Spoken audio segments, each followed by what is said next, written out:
নমস্কাৰ আজি 23 মে অসমৰ লগতে ভাৰতৰ বিভিন্ন প্ৰান্তৰ পৰা ৰাতিপুৱাৰ কেইবাটাও খবৰ আহি পৰিছে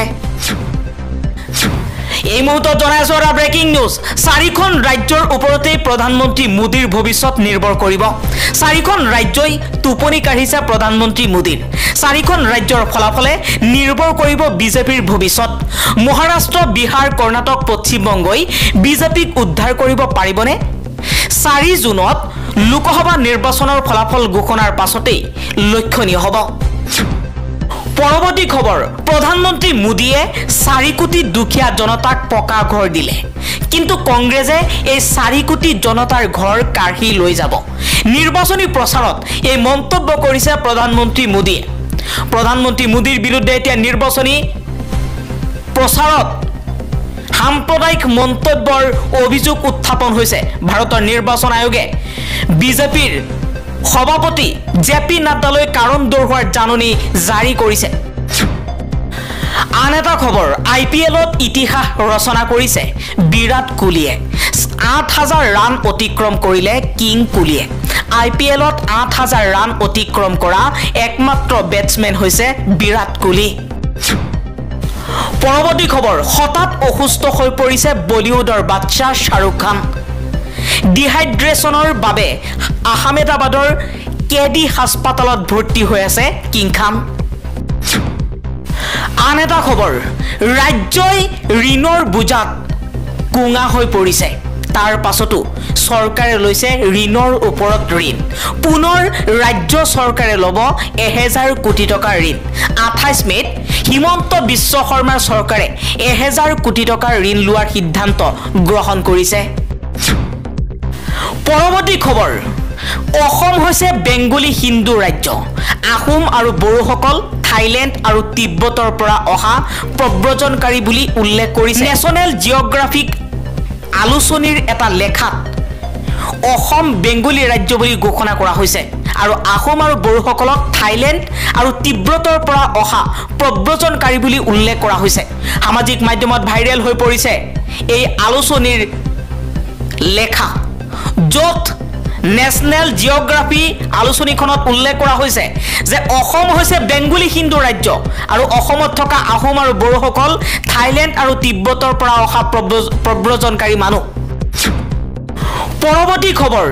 1 জুনৰ পৰা দেশত প্ৰযোজ্য হ'ব নতুন পৰিবহণ আইন যদি আপোনাৰ সন্তানে গাড়ী চলায় যদি আপোনাৰ নাবালক সন্তানে গাড়ী চলায় তেনেহলে আপুনি কঠোৰ শাস্তিৰ সন্মুখীন হ'ব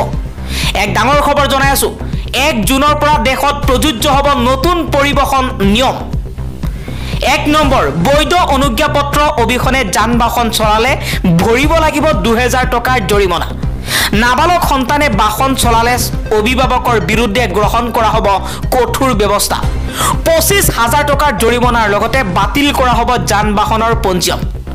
নতুন নিয়মৰ অধীনত যান বাহন চলোৱা অনুজ্ঞাপত্ৰৰ বাবে ব্যক্তিগত বিদ্যালয়ত দিব পাৰিব পৰীক্ষা যান বাহনৰ বাবে এক ডাঙৰ ঘোষণা কৰা হৈছে আৰু 1 জুনৰ পৰা সমগ্ৰ ভাৰতবৰ্ষত হ'ব নতুন পৰিবহণ নিয়ম আন এটা খবৰ ৰাষ্ট্ৰপতিৰ মৃত্যুত জনগণৰ আনন্দ ইৰাণত পতনৰ দিশে আগবাঢ়িছে নেকি ইছলামিক শাসন হেলিকপ্টাৰ দুৰ্ঘটনাত মৃত্যু হৈছে ইৰাণৰ ৰাষ্ট্ৰপতি ইব্ৰাহিম ৰাইছিৰ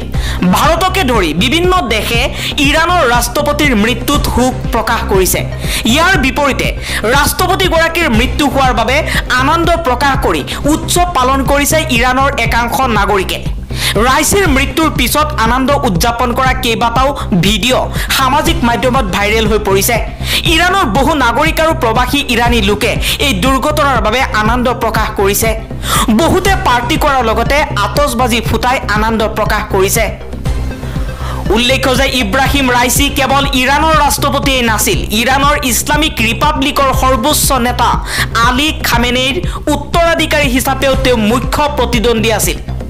কিন্তু দেশৰ শীৰ্ষ নেতাগৰাকীৰ মৃত্যুত কিয় ফুৰ্তি কৰিছে ইৰাণবাসীয়ে ইৰাণ আমেৰিকান সাংবাদিক মাছিহ আলিনাজাদে সোশ্যাল মিডিয়াত লিখিছে মোৰ মতে ইতিহাসৰ এইটোই একমাত্ৰ হেলিকপ্টাৰ দুৰ্ঘটনা য'ত মানুহে আনন্দ লাভ কৰিছে বিশ্ব হেলিকপ্টাৰ দিৱসৰ শুভেচ্ছা থাকিল ভাইৰেল হোৱা এটা ভিডিঅ'ত এজন ব্যক্তিয়ে কৈছে আহক আমি ইব্ৰাহিম ৰাইচিৰ হেলিকপ্টাৰ দুৰ্ঘটনাৰ ভাল খবৰটো উদযাপন কৰো আনহাতে হেলিকপ্টাৰ দুৰ্ঘটনাৰ খবৰ পোৱাৰ পিছত লণ্ডনত থকা ইৰাণৰ দূতাবাসৰ বাহিৰত কেইবাজনো লোকে আনন্দত নৃত্য কৰা দেখা গৈছে লগতে দুগৰাকী যুৱতীয়ে সুৰাপান কৰি থকা এক দৃশ্য বিশ্বজুৰি ভাইৰেল হৈ পৰিছে জানিব পৰা মতে যুৱতী দুগৰাকীৰ মাতৃক ইৰাণ চৰকাৰে গুলিয়াই হত্যা কৰিছিল আন এটা খবৰ গৃহমন্ত্ৰী অমিত শাহৰ কাৰ্যালয়ত বোমা বিস্ফোৰণৰ ভাবুকি লগে লগেই উপস্থিত অগ্নি নিৰ্বাপক বাহিনী আৰু বোমা নিষ্কাশনকাৰী দল এইবাৰ ভাবুকিৰ সন্মুখীন হৈছে দেশৰ গৃহমন্ত্ৰী অমিত শাহ বুধবাৰে আবেলি প্ৰায় 3:30 ইমেইল যোগে বোমা বিস্ফোৰণৰ ভাবুকি লাভ কৰিছে গৃহমন্ত্ৰীৰ কাৰ্যালয়ে এই ভাবুকিৰ পিছতেই তৎক্ষণাৎ প্ৰয়োজনীয় পদক্ষেপ গ্ৰহণ কৰা হৈছে ঘটনাস্থলীত উপস্থিত হৈছে